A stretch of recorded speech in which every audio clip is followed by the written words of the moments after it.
Israel Shalom. You got brother Yabal with you, my good brother. Shalom, brother Jew. Hey, you got another episode of the whole truth. Now you may remember our past series was called what was it called? Family discussion. So if you go to Iron Horn of Zion, we have like 33 lessons under family discussion. This is just the fourth lesson under the whole truth. And so we have these in playlists. So when you go out there, just click on playlists and you'll see these lessons and you can play them back to back. And hopefully they're edifying. Brother Jew, you got anything you want to add to the people real quick before we get started? Got a lot of reading tonight, bro. La. So we told you this week we're going to jump right back to Deuteronomy chapter 25, verse 5, right? So I'm going to go ahead and get there real quick. That's where we're going to start. And then we're going to do some thorough reading in the book of Ruth. So let me share my screen real quick. Before we get started, I want to say we want to give all praises, honor, glory to Yahweh, Bahashem, Hamashiach, Yahweh Shah. Gotta praise our God. He's worthy. Um, so just to get you caught up for those of you who are coming for the first time, we are discussing the difference between a wife and a concubine. And you're going to have to go to the previous lessons to really understand where we're at now. So, like I said, go to our YouTube page, go to the playlist, and click on the whole truth, okay, and get caught up. Last week we finished by discussing inheritance because we were talking about generational wealth and why we as so-called black people don't usually have it. And see, the Most High has addressed everything, including that. And we didn't necessarily know that this was in the Bible. And we may have read it, but we didn't recognize the importance. And to go outside of this leaves no wealth within your family. See, when we went to Israel, when we got our land, the land was divided by tribes. So there were 12 parts. Then within that part, the head of each family got land. And within that, he divided it up amongst the sons. See, this land could never be sold outside. Judah's land could never be sold to Zebulon. It could be leased, but then it comes back. And if we may get to it or not, Numbers 27 and 5 through 11 are the daughters of Zelophehad, and it covers the only circumstance where a daughter can inherit land. The thing about it is, she can't pass it on. So if she marries someone outside of her tribe, then that land goes right back to Judah. See, this situation was based on the fact that she had no males in her family that can redeem her. Because as a female, you're never supposed to be out there on your own. You always have a head. That head's usually going to be your brother. And see, we don't want to deal with that here in America. Our daughters want to be out there on their own. Our sisters want to be out there on their own. And that's why we don't have generational wealth. Okay, that being said, King, you got anything to add? La. Okay, go ahead and read for me, if you would, Deuteronomy 28 and verse 5. 28 in verse 5 or 25 verse 8? 25 verse 5. Okay, verse 5. It's the book of Deuteronomy, chapter 25 and verse 5. And it reads, if brethren dwell together, and one of them die, and have no child, the wife of the dead shall not marry without unto a stranger. Her husband's brother shall go in unto her, and take her to him to wife, and perform the duty of an husband's brother unto her. Okay, so this is where we ended last week. We were talking about a woman being married, her husband dies, they have no son. So what happens? One of his brothers are to marry her. She stays within that family. She doesn't go out and just marry a stranger. Let's jump down. Uh, let's jump down. Let's go ahead to verse 6. So his brother has to marry her, and what happens?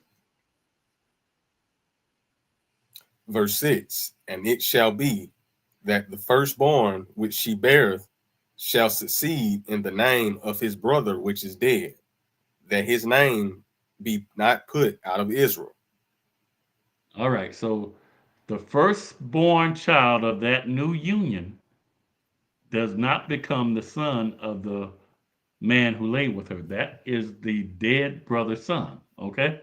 So now that being said, now we're going to see if a brother does not step into his place and take on his responsibility of marrying that woman. What happened? Um, Go ahead to verse 9, King. Verse 9, then shall his brother's wife come unto him in the presence of the elders, and loose his shoe from off his foot, and spit in his face, and shall answer and say, so shall it be done unto that man that will not build up his brother's house. In verse 10,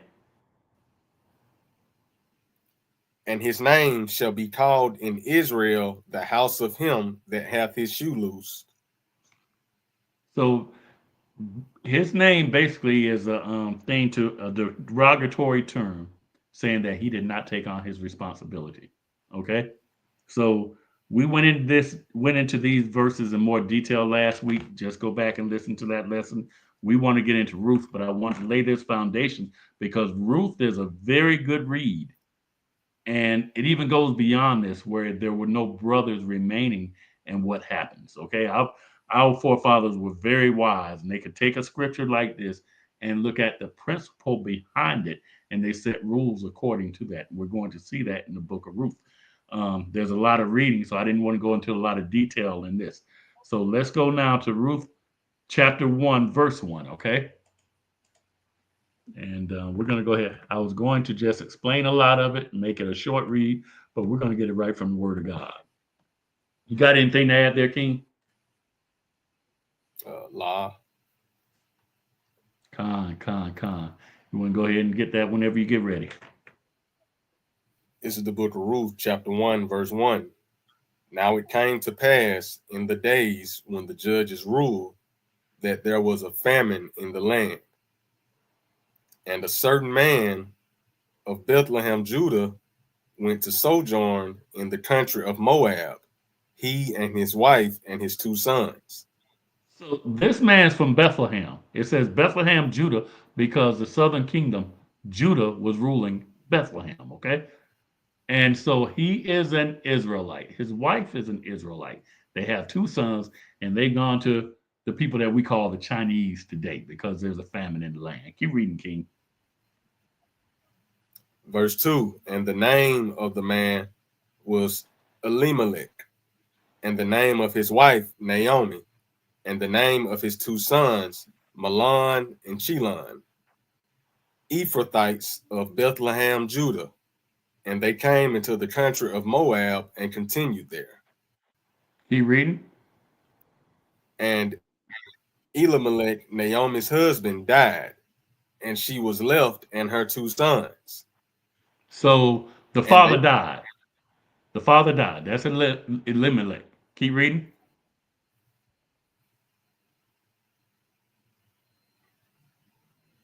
Are you on Verse still, 4, King? and they took the wives of the women of Moab. The name of one was Orpah, and the name of the other Ruth, and they dwelled there about 10 years. And then what happened to the sons after they took wives and dwelled for 10 years? And Mahlon and Chilion died also, both of them. And the woman was left of her 2 sons and her husband. So the woman Naomi, her husband Elimelech, he died. The boys took wives, and then the 2 sons died. Mahlon and Chilion died.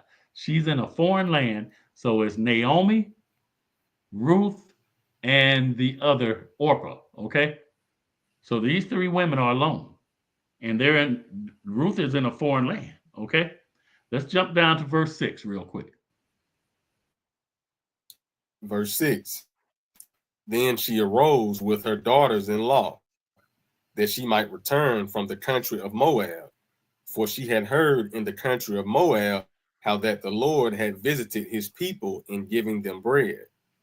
So Naomi has heard that there's no longer a famine in Jerusalem.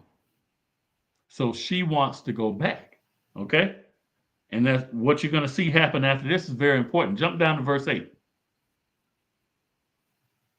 Verse 8. And Naomi said unto her two daughters-in-law, Go, return each to her mother's house.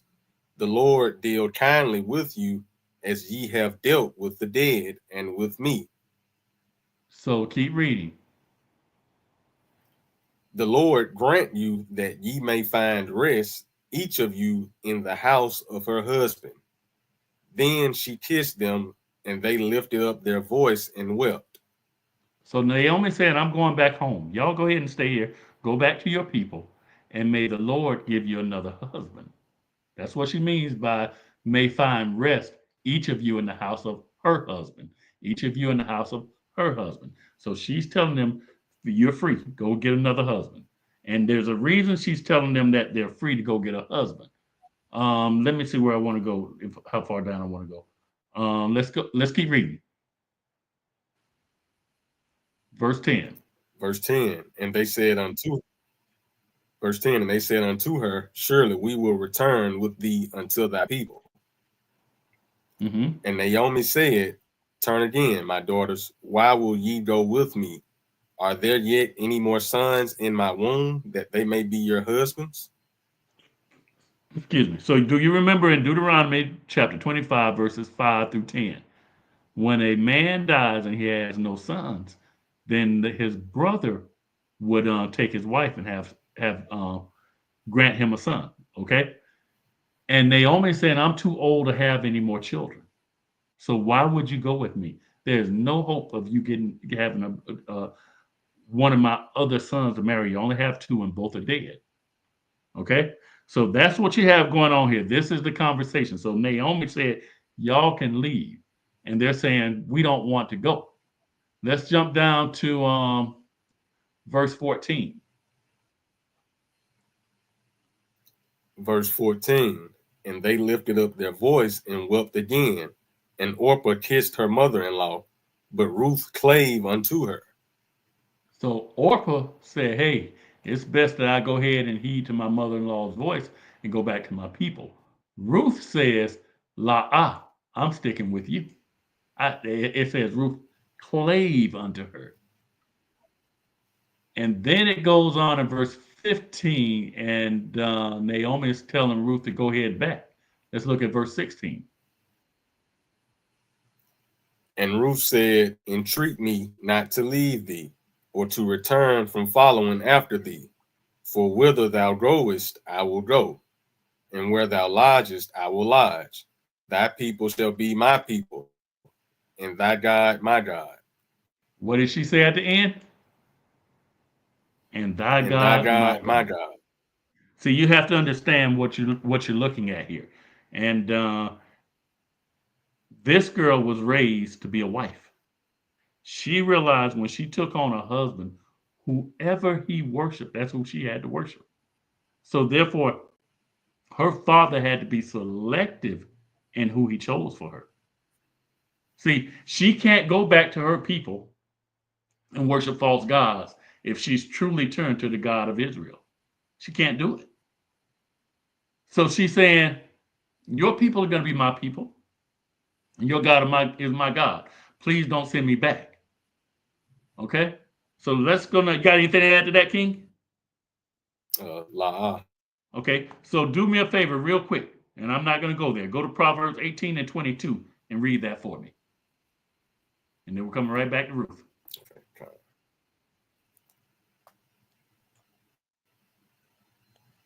So, Proverbs 18 and 22. Con. This is the book of Proverbs, chapter 18, verse 22, and it reads, Whoso findeth a wife findeth a good thing, and obtaineth favor of the Lord. Now, see, the reason I had the brother to go to that verse is because this has been our theme in this lesson about whether or not you got a wife or a concubine. See, it says, whosoever findeth a wife. Now, Naomi's son obviously found a wife. She knew how to conduct herself. She's going to stay with his mother. She's going to take care of his mother. She's going to go to his people. Okay? And we're going to see how things work out for her, because what she has declared is, your God shall be my God. So let's see what our God does for this heathen woman. See, you can be blessed regardless of your nationality, your ethnicity. But God's only going to call one people his people. But that doesn't mean other people don't get blessed. Okay? So we're going to see that work out here. So let's go to chapter 2. I done went to a whole nother book. My bad. Okay, let's see. Let's see. Here we go. Chapter 2. You got anything to add there, King? La. Okay, con. Let's go to verse 1 and 2 real quick. Con, it's the book of Ruth, chapter 2, verse 1. And Naomi had a kinsman of her husband's, a mighty man of wealth of the family of Elimelech, and his name was Boaz. Okay, hold on right there, King. Now remember, Naomi's dead husband is Elimelech. That's who Brother Jew just read about, Elimelech. Now, Elimelech had a kinsman who was very wealthy by the name of Boaz. Keep that in mind. Go ahead in verse 2. And Ruth the Moabitess said unto Naomi, let me now go to the field and glean ears of corn after him, in whose sight I shall find grace. So, and she said, there has been a conversation here. I'm sorry, King, go ahead. And she said unto her, go, my daughter. Con. So check this out. Ruth doesn't have any way to know about Naomi's kinsman unless Naomi told her. So this is what Ruth says. And Ruth the Moabitess said unto Naomi, let me now go to the field and glean ears of corn after him, whose sight I shall find grace. So Naomi has pointed Ruth to Boaz and said, this is the man that needs to redeem you. See, now we read in Deuteronomy 25, verses 5 through 10, that your brother, your surviving brother, would marry you. Naomi is telling Ruth, now I have a close kinsman who's going to redeem you. You see what I'm saying? So we had a law, and there was a principle set by the law, and Naomi is teaching this principle to Ruth. And she's saying, amongst my people, amongst the tribe of Judah, amongst the southern kingdom, there is a principle in place based on the law that if there are no brothers, the closest kinsman shall take you on. Now let's keep reading to see what happens.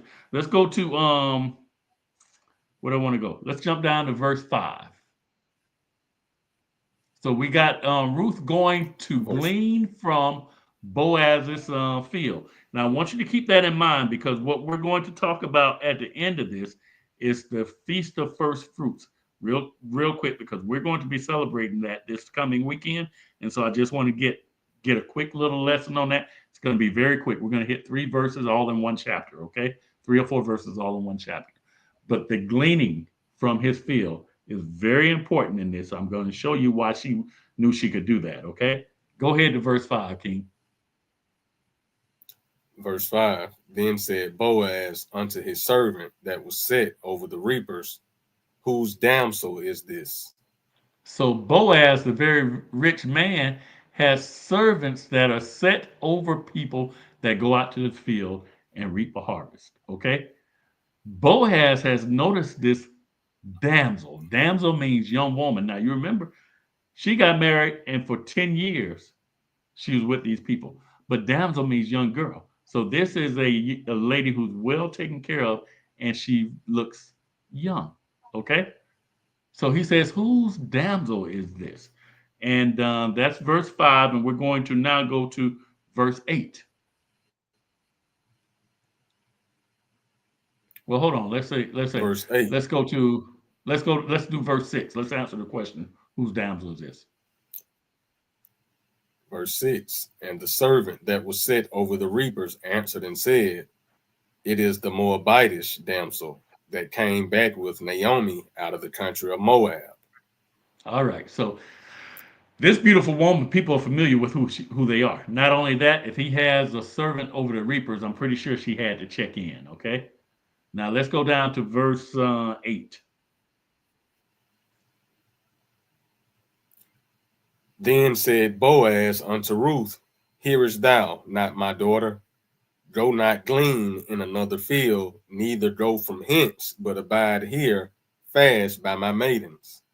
Now this girl has caught Boaz's eye. This is what Boaz says. He said he goes to Ruth and he says, "Listen to me, daughter. Don't go to anybody else's field. You stay right here in my field. And matter of fact, I got some maidens, and you stick right with them. You stay with them. Don't go anyplace else." In verse 9, go ahead. Let thine eyes be on the field. Salakia, let thine eyes be on the field that they do reap, and go thou after them. Have I not charged the young men that they shall not touch thee? And when thou art athirst, go unto the vessels and drink of that which the young men have drawn. So look at what Boaz tells this young girl. He says, "Look, these girls, my maidens, they know where the best spots are to go in and harvest from. You go with them." That's what he says. He said, "Let thine eyes be on the field that they do reap, and go thou after them." And then he says, "Have I not charged the young men that they should not touch thee?" He said, "Look, I've told everybody, all these guys, they're not to touch you. They're not to say a word to you." In his mind, he's already saying she's mine because he knows why Naomi brought her there. Because he is a kinsman, because he knows the law. You see what I'm saying? He knows Naomi's sons are dead. He knows that this girl was a wife, and he knows that he's in line to marry her. So he's saying, I've already told everybody else you're off limits. And if you're thirsty, go into the vessels and drink of that which the young men have drawn. In other words, you don't even have to draw your own water, and any water that anybody else is drinking from, I can't vouch for that. My men, they draw out of my wells, and we have our own vessels to drink out of, and that's where you drink from. So she's got special privileges already, okay? This girl has gone and she's attached herself to her mother-in-law, and her fame goes out before her.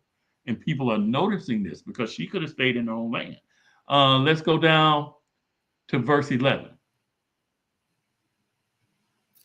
Verse 11. And Boaz answered and said unto her, it hath fully been shewed me all that thou hast done unto thy mother-in-law since the dead of thine husband.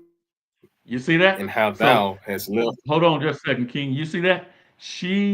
What she did, Naomi went back and told. Naomi told her how good her daughter-in-law is to her ever since her son's death. So that word has gotten around. So this man knows that she has been raised to be a wife. Keep reading, King. And how thou hast left thy father and thy mother and the land of thy nativity, and art come unto a people which thou knewest not heretofore. So she's come unto a people, and she told Naomi, which Naomi has repeated. She said, my people are her people, and my God is her God. You see what I'm saying? This is a girl who has been raised to be a wife. And so even when she goes into another land, eyes are on her. And believe it or not, if you go into a lot of Asian cultures right now, they're raised this way. See, over here in America, Esau made us forget our roles. He made women, black women, to behave like men. And he made men to behave like women in the sense that we don't even know that we're supposed to redeem our sisters. This is foreign to us. We don't know what we're supposed to do. So here in Iron Horn of Zion, we're going to teach you. That's our role. As we learn, we pass this on. Let's go now to verse, where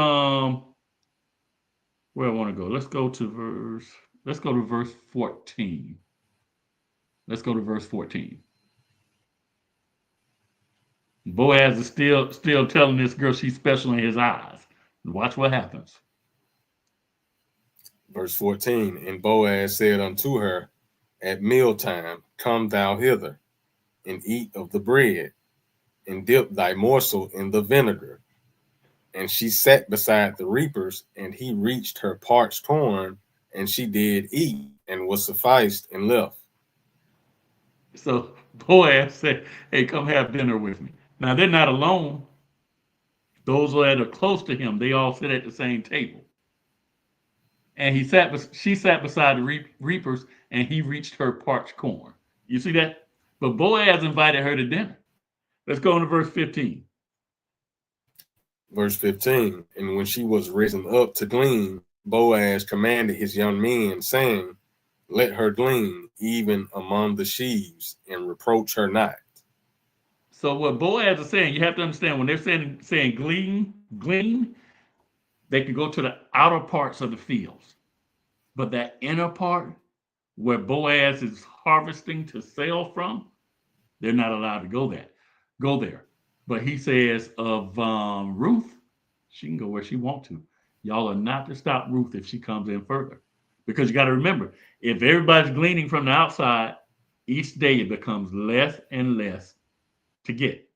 So she's allowed to go in where the stuff is still growing thick. Makes the work less on her. So she's caught Boaz's eye. She may not understand what's going on yet, but I'm going to show you what happens. Let's go down to verse 22. You got anything, King? La.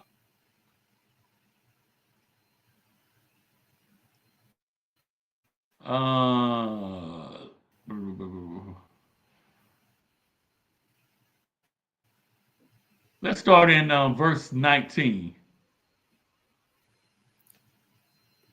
Verse 19, and her mother-in-law said unto her, where hast thou gleaned today? And where routest thou? Blessed be he that did take knowledge of thee.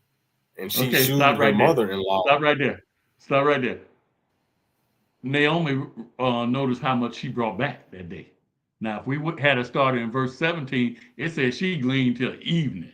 I mean, the harvest was good. So Naomi said, where did you glean today? And where wroughtest thou? And then when Ruth responds to her, which we don't have a response right there, she said, blessed be he that did take knowledge of thee. So she realizes Boaz is showing her favor. Keep reading, King.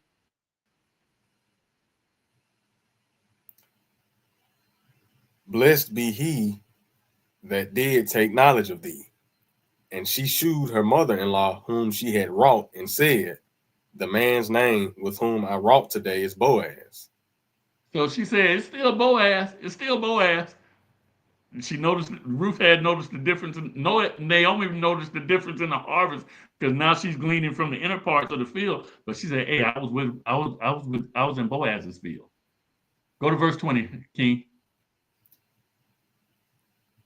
Verse 20, and Naomi said unto her daughter-in-law, blessed be he of the Lord, who hath not left off his kindness to the living and to the dead. And Naomi said unto her, the man is near of kin unto us, one of our next kinsmen. Now, why is that important? The man is near of kin to us, one of our next kinsmen.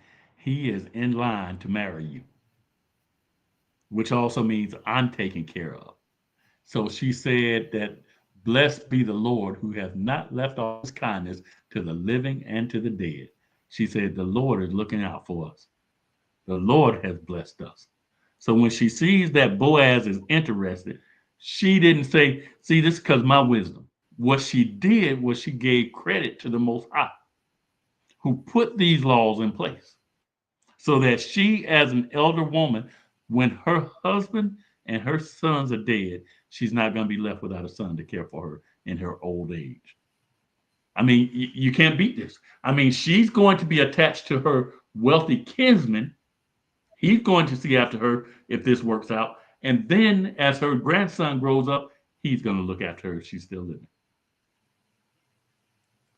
Um, go ahead to verse 21.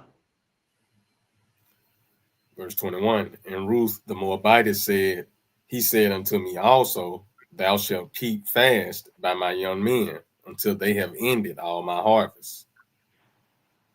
Now that's what Ruth said. This is what Boaz said to me. Now watch Naomi's response, because older women have to teach younger women how to love their husbands, and that doesn't start after you get married. Watch how Naomi responds to her. Go ahead. And Naomi said unto Ruth, her daughter-in-law, it is good, my daughter, that thou go out with his maidens, that they may meet thee not in any other field. So let's look back over these two verses. In verse 21, Ruth the Moabite said, he said unto me also, thou shalt keep fast by my young men until they have ended all my harvest. Naomi said, not so fast, not so fast. Now, wait a minute. What you need to do is you need to stay with the girls. You don't want your name to be tarnished. Hey, King, while I'm explaining this, go to me, if you would, to 1 Thessalonians 5 and 22. She said, you don't want your name to be tarnished. Not only that, you have to realize that you are human. And if you go hang out with these young men, something's going to happen. So if you work side by side, shoulder to shoulder with these men, you're going to become too close. You're going to share stuff you shouldn't share. You're going to have conversations you shouldn't have. You're going to be giggling when Boaz is looking. And you're going to ruin yourself the possibility of ever being a wife again, because these young men are going to run through you. That's what she's telling them. You got that, King? Con. This is the book of 1 Thessalonians, chapter 5, verse 22. Abstain from all appearance of evil. Abstain from all appearance of evil. See, she has to show that she has the willingness and the desire and the self-control to be a wife. If she goes out amongst these young men, see, when Boaz told her that, he's just letting her know they're going to protect you. But if she goes around them and she hangs around them and she's having conversations with them and she's sitting with them, it appears that she has a relationship with him. So what the scriptures say is abstain from the very appearance of evil. So Naomi is teaching her how to get married again.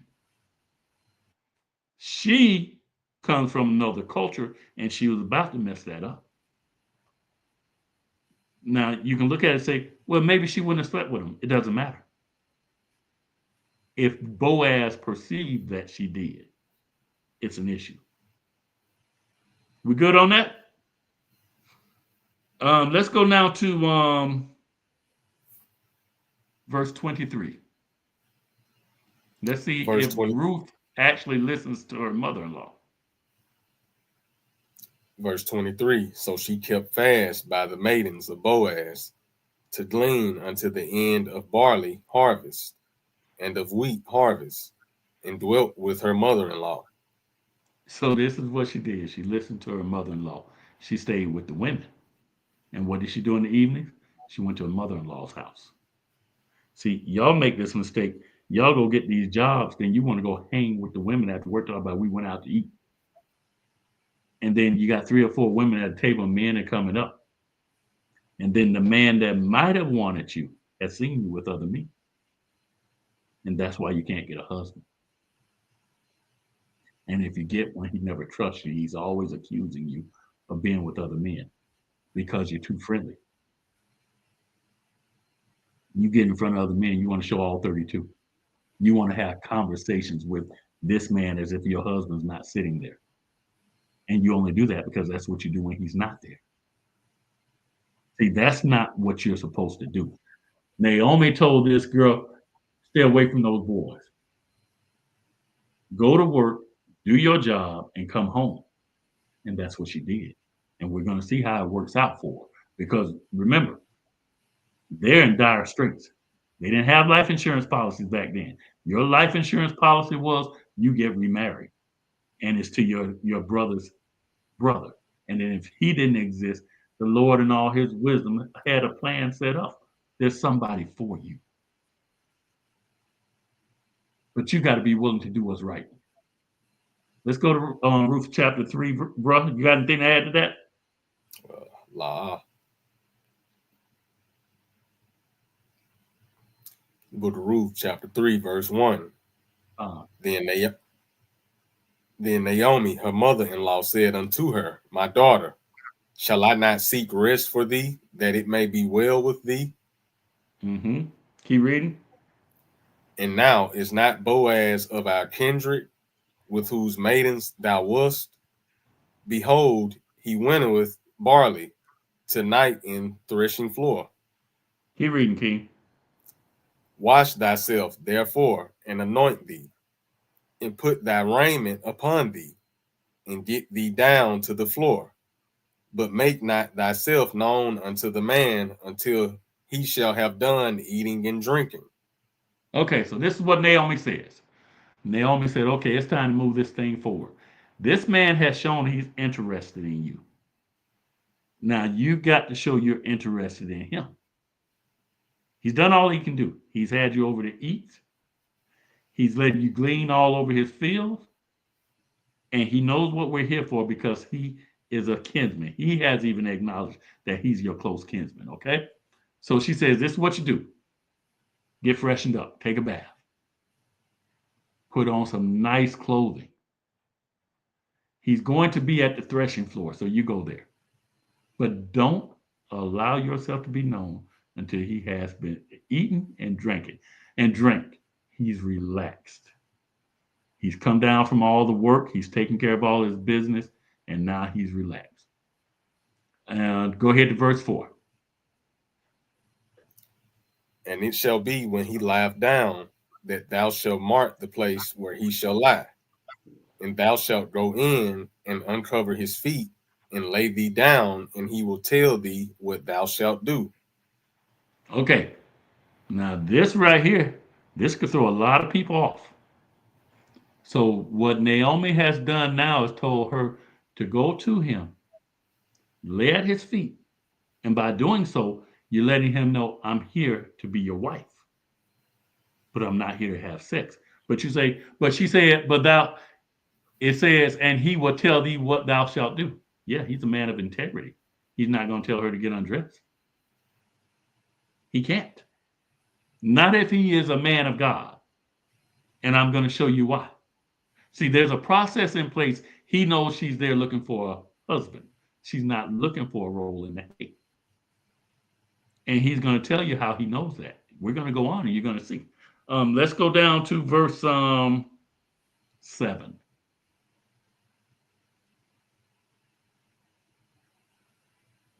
Verse 7. And when Boaz had eaten and drunk, and his heart was merry, he went to lie down at the end of the heap of corn. And she came softly and uncovered his feet and laid her down. So what was Boaz? Boaz was full and he had drank some of that oil. He was feeling good. Now he's laying down. He don't even go to his house. He stays there at the threshing floor. He lays at the end of the corn, okay? And this obviously had to be a routine of his for Naomi to know this. Verse 8.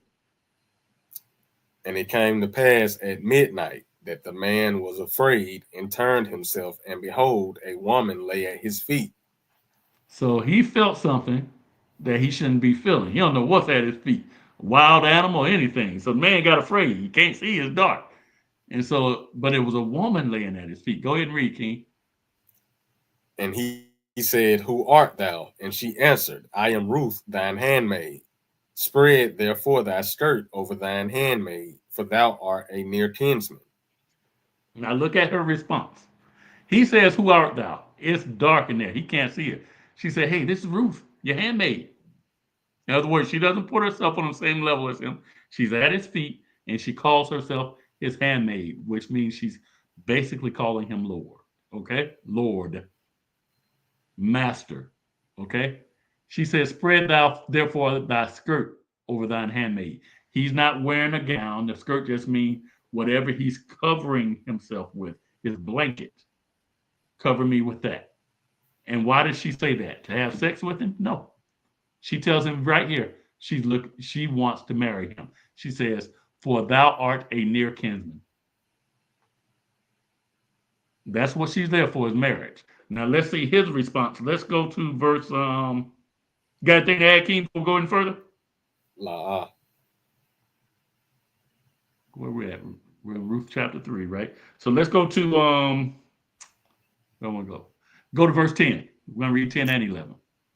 Verse 10. And he said, Blessed be thou of the Lord, my daughter, for thou hast shewed more kindness in the latter end than at the beginning, inasmuch as thou followest not young men, whether poor or rich.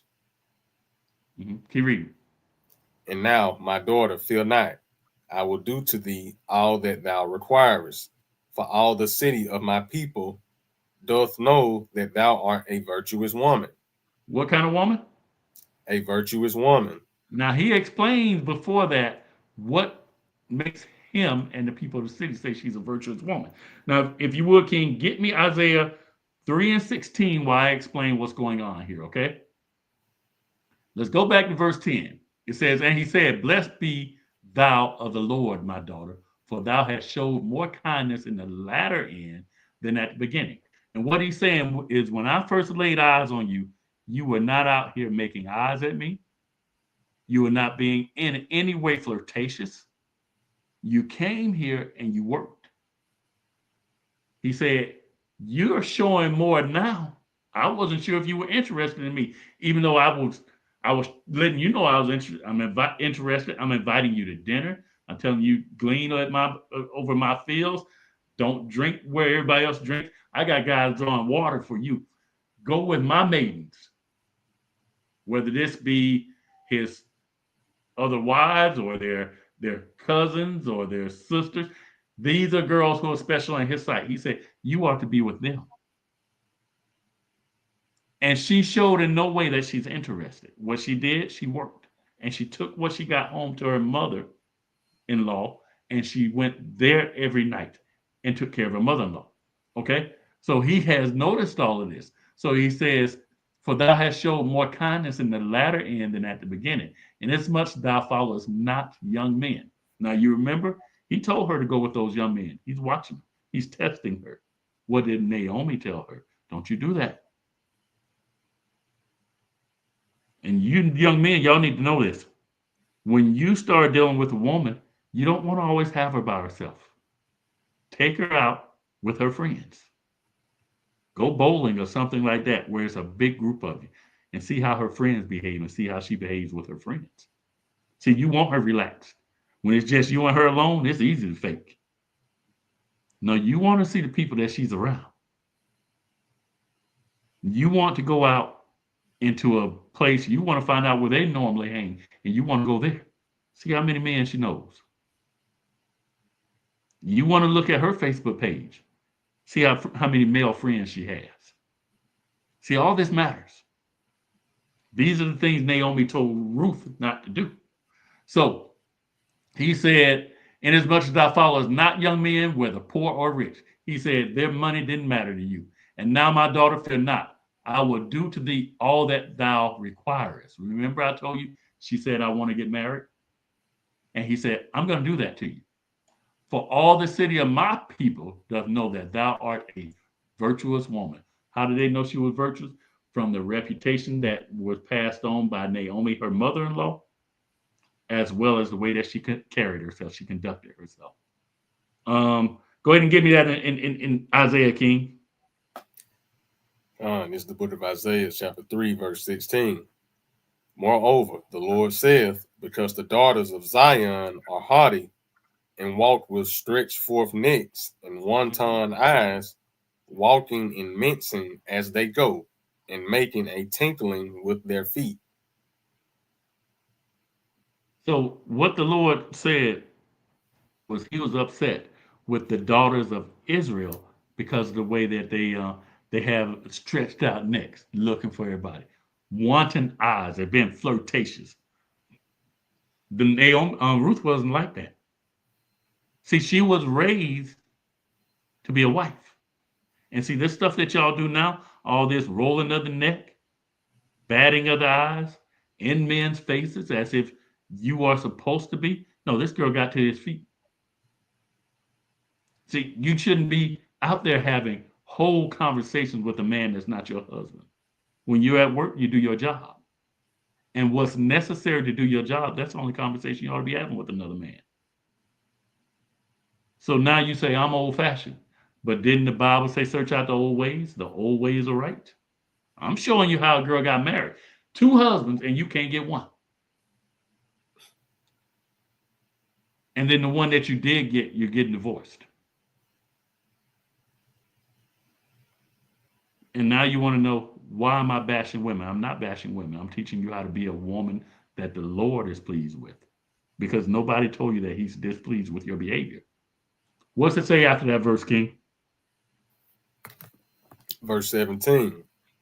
Therefore, the Lord will smite with a scab the crown of the head of the daughters of Zion. Okay, so let me ask you this, King. What women are known for being bald? Is it the white woman or the black woman? Black woman. So this is another sign that we're Israel. See, it's our women who are having problems with what's that thing called? They have on the scalp. I can't even think the name of it right now. But it's a scalp disease. It's a skin disease, something like eczema, but they can't grow hair because they were flirtatious, because they were in men's faces, because they didn't. Alopecia. See, my wife yelling alopecia all across the house, not a dog barking. Alopecia. Alopecia. So what you have to realize is everything that the doctor tells you is a disease that's normal for your people. It comes from somewhere. See, we read last week that the curse does not rest without cause. See, there's something that you did to cause that curse. Now, am I saying everybody who has alopecia is sinful? No, but we as a nation are. And if you're out there and you're flirting with men, but I'm single, so was Ruth. If you're out there flirting with men, you're not going to stop when you get married. That's impossible.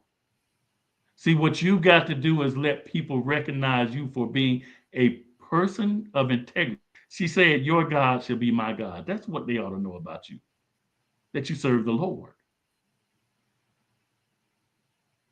Got anything to add to that, King?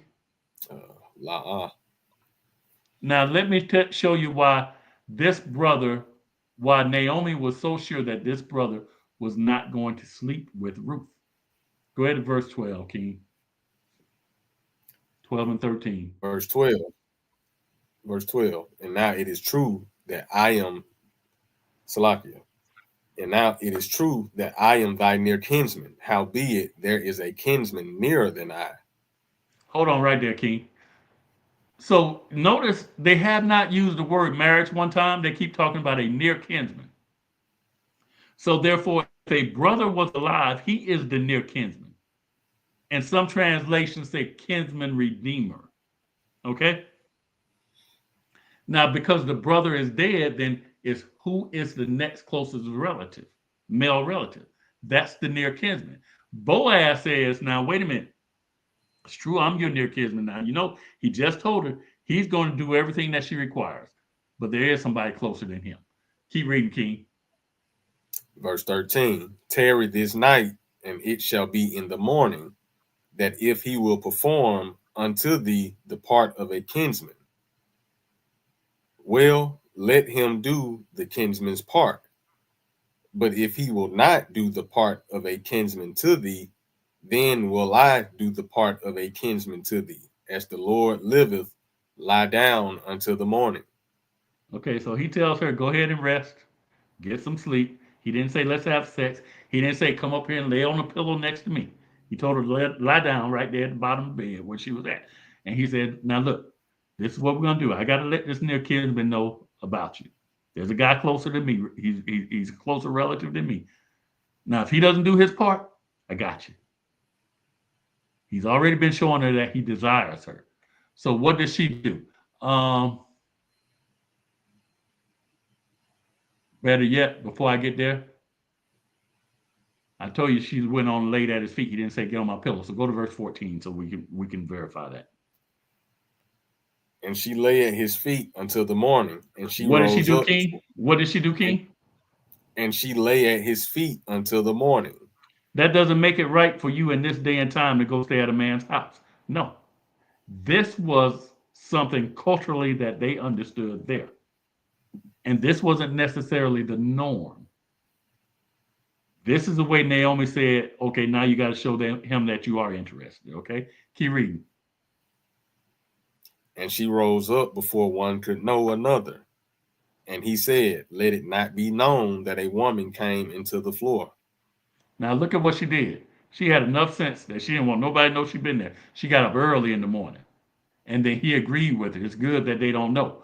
Verse 15. And he said, bring the veil that thou Bring hast what, upon King? thee. Bring what, King? Bring the veil that Mhm. thou hast upon thee, and So hold look, it. when Paul says that a woman should cover her head, and in that way she shows submission to her husband, you cringe because you're not wife material. You're concubine. This woman went there with a veil. When Rebecca met Jacob and the man took her across the way with her, and she saw this man coming, she said, who be this that is coming? And he said, that's your husband. So then the scripture says she took the veil and covered her face. See, you have to understand what they mean by head covering. They covered their head, but it also has something where they can cover their face. She's doing that. She came in with that. Go ahead and read that, King.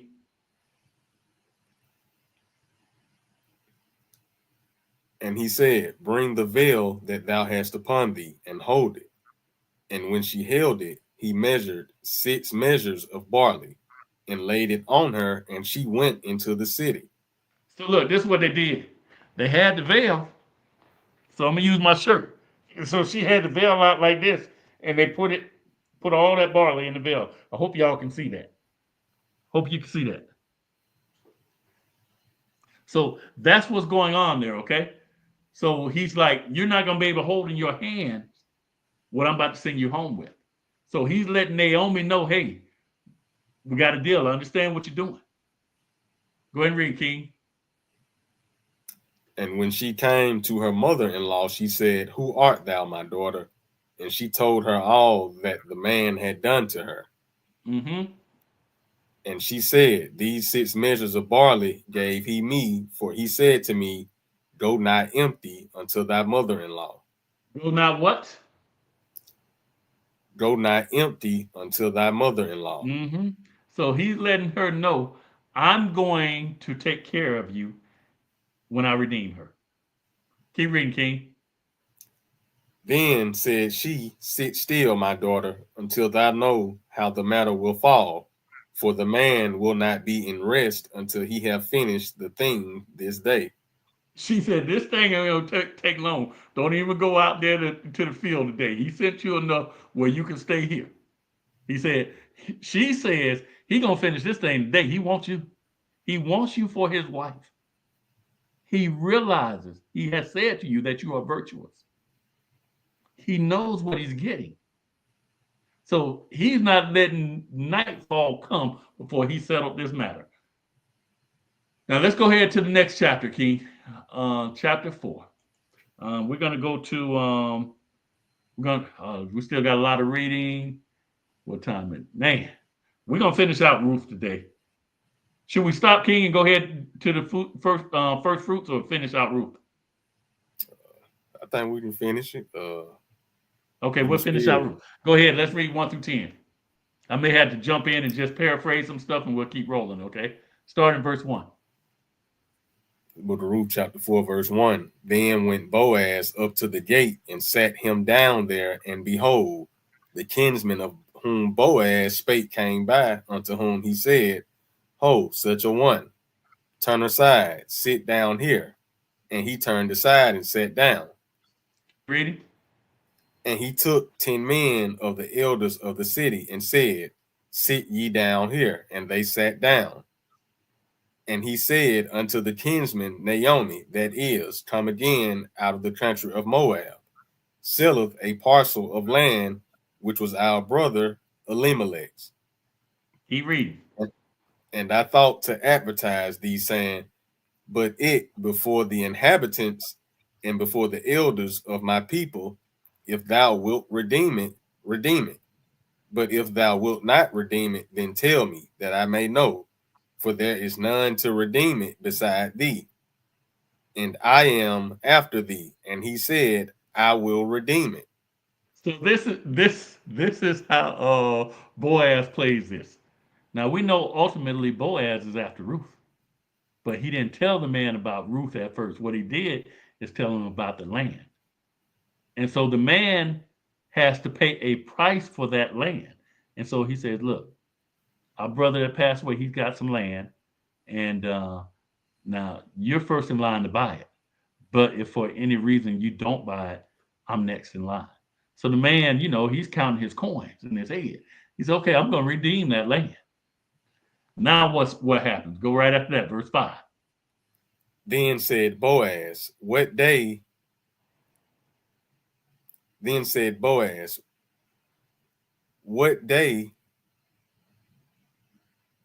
thou buyest the field of the hand of Naomi, thou must buy it also of Ruth the Moabitess, the wife of the dead, to raise up the name of the dead upon his inheritance.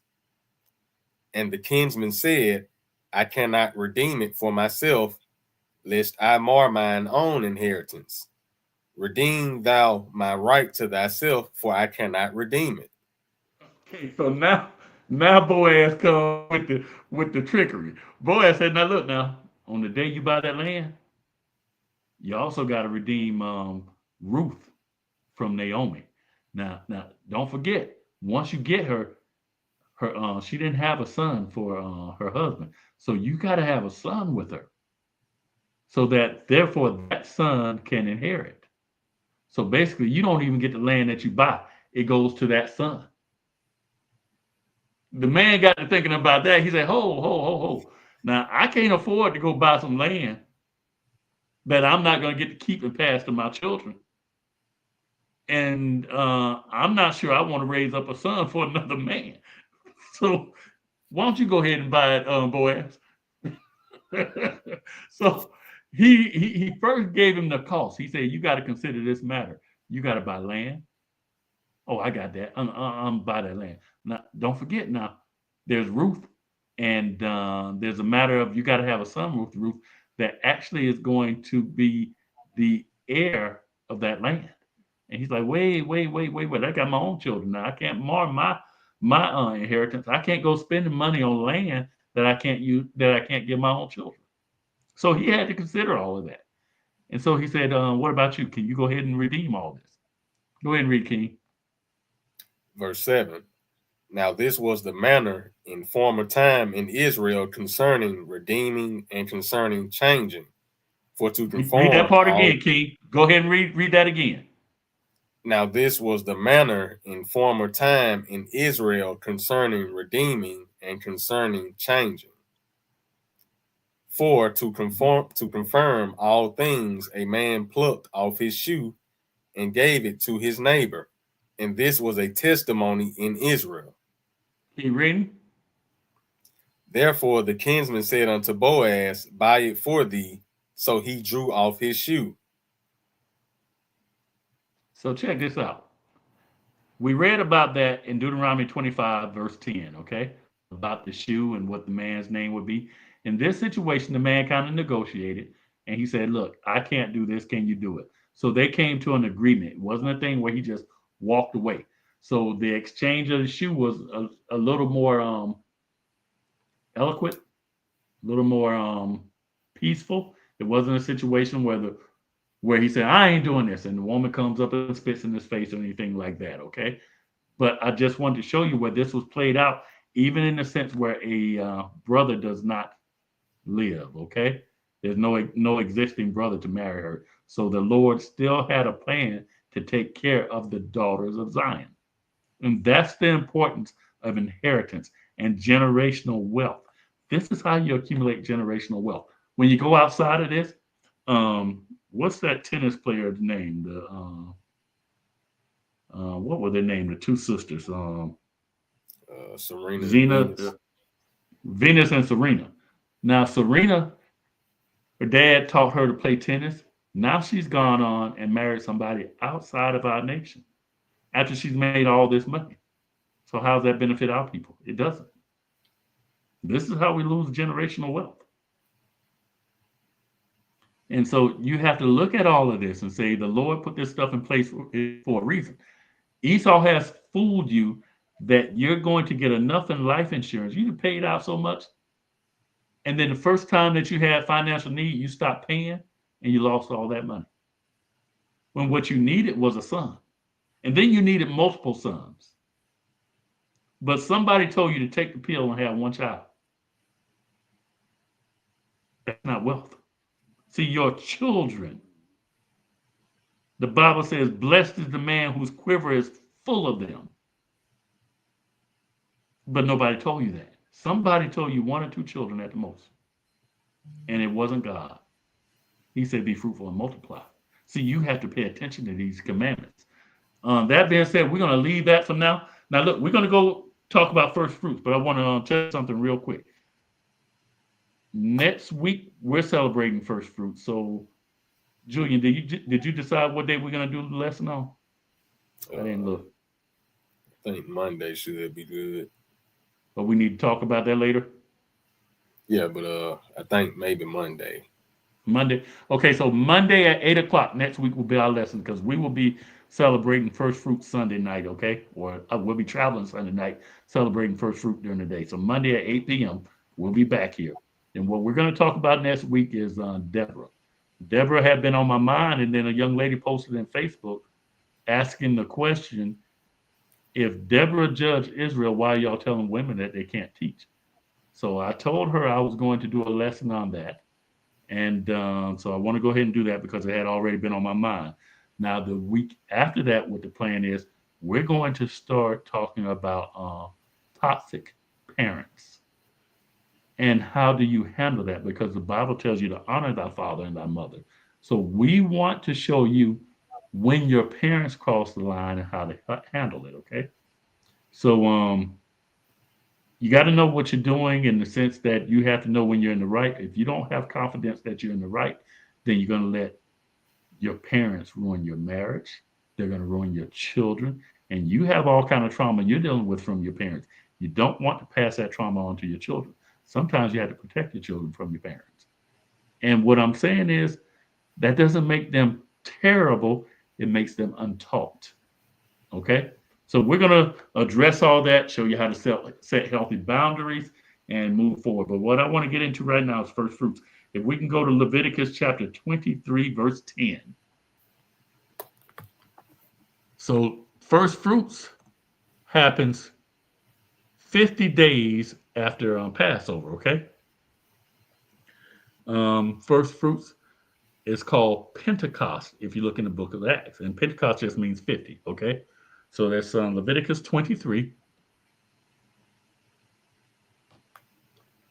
And I hope that lesson that we gave you was edifying. We're going to get back into all this stuff.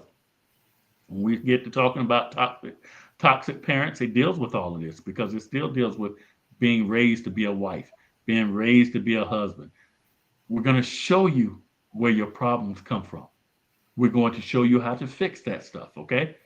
But you got to be willing to dig into this stuff. You're going to have to stick it out. Some stuff's going to hurt. Some people, they can't take, you're talking about their parents. They take it personal. There's people in prison for that. Don't talk about my mama. And mama got to be talked about sometimes. Not that we're talking about anybody specifically. We're talking about what is normal in Israel and how to overcome it. All right, that being said, King, let's get into first fruits. Verse 10.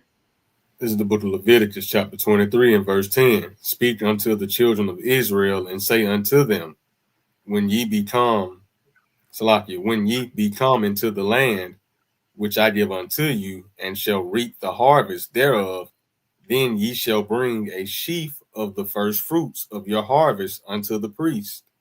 Now we're going to go through this real fast.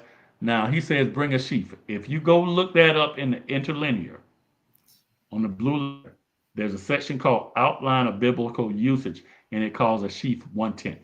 Okay.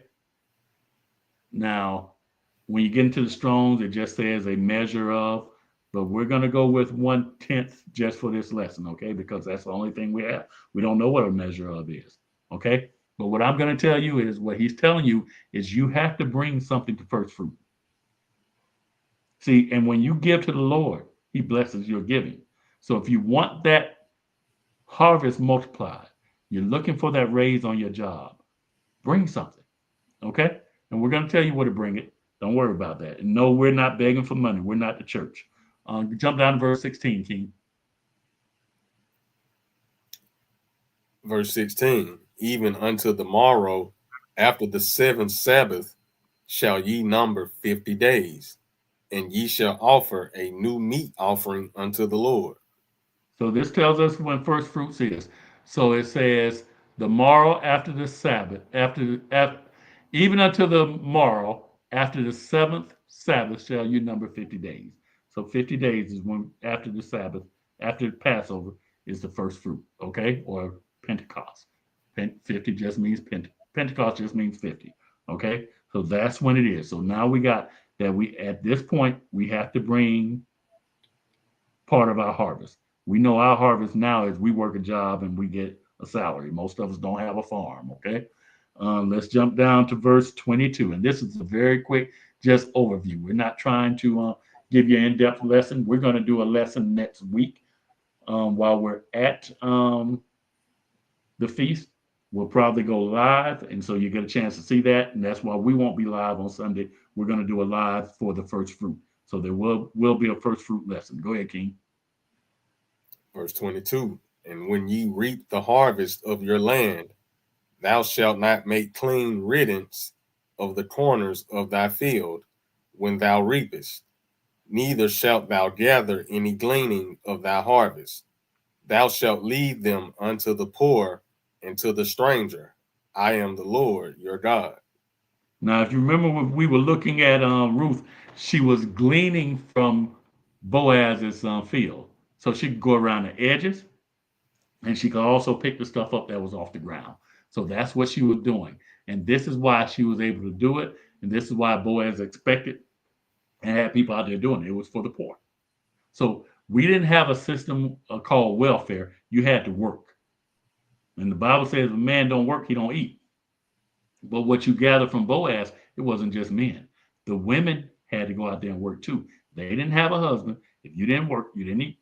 But we provided by allowing them to go into the field where we have sown, they could reap a harvest. Okay. Now, look, this is what I'm trying to point out to you. And when we started in verse 10, you had to bring a measure of whatever you had to the feast day. Okay. And so since you're not going to since you don't have a farm, what you do, whichever camp or camps you rock with, you listen, send some money. Just send some money. Um, Feast days have to be paid for, meals paid for, stuff like that. Okay. Now, on top of that, if you get down to verse 22, you see that you're giving to the poor. So start this holiday. Start right after the feast day, and you find somebody that you can give to by whatever means you have. Okay. Let's look for people in the truth first. Okay.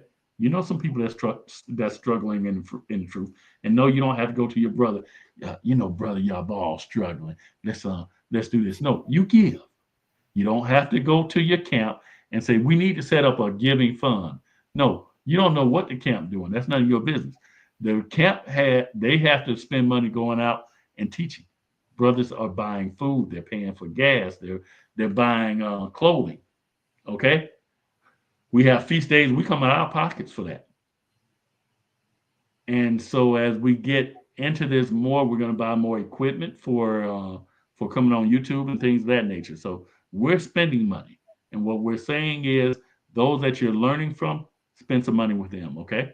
Not for my purposes, but so you can be blessed and that you're keeping these commandments. You got anything to add to that, King? Great lesson. All right, all right. So we're going to log off right now. Let me get back to my screen and close out some of this stuff. All right, all right. Hey, we're gonna say shalom to y'all, Israel. Love y'all. Got him, Julian. Shalom.